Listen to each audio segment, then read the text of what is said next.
మనకొక ఇంకొక విశేషం, మనం ఒక మంచి కార్యక్రమం చేస్తూ ఉంటే అనాహుర్యాత్ అధ్వరం గచ్చేత్తని, అంటే మనం పిలిచినా పిలవకపోయినా మహాత్ములు వస్తారట.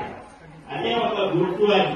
మనకు ఉదయం నుంచి శుభ పరంపరలు చక్కగా మన ప్రధానమంత్రి, ప్రీతమ ప్రధానమంత్రి నరేంద్ర దామోదర్ దాస్ మోడీ గారికి సలహాదారుడుగా ఉన్నటువంటి వారు పిలిపించినటువంటి సుబ్రహ్మణ్య శర్మ గారు కూడా ఈ రోజు మనకు రావడం చాలా విశేషమైనటువంటిది.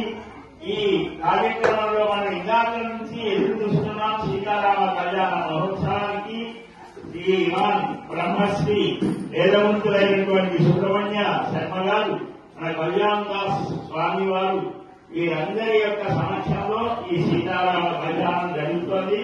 అందరూ కూడా భక్తి శ్రద్ధ